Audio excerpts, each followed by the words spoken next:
Hello friends, সকলকে রত্নাস কিচেনে স্বাগত। আজকে আমি বানাবো ভেজিটেবল ম্যাগি।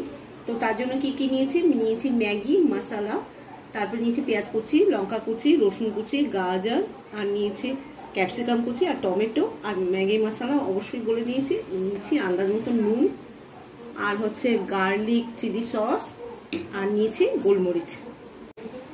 একটা তাওয়া বসিয়ে দিয়েছি, তার মধ্যে জল দিয়ে দিচ্ছি আন্দাজ মতো নুন, খুব বেশি নুন দেবো না। দিয়ে দিচ্ছি লঙ্কা কুচি।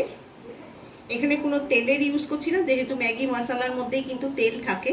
তাই দিয়ে দিচ্ছি গাজর কুচি, মানে কুচি বলবো না, স্লাইস করে কাটা দিয়ে দিলাম। গাজর ফুটে গেছে, রসুন আর লঙ্কাও ফুটে গেছে। ঝালটা আপনাদের স্বাদ অনুসারে আপনারা নেবেন। আর দিয়ে দিচ্ছি পেঁয়াজ কুচি, আর সঙ্গে দিয়ে দেবো টমেটো কুচি, তারপরে দিয়ে দেবো ক্যাপসিকাম কুচি, তারপরে দিয়ে দেবো ম্যাগি মশলা।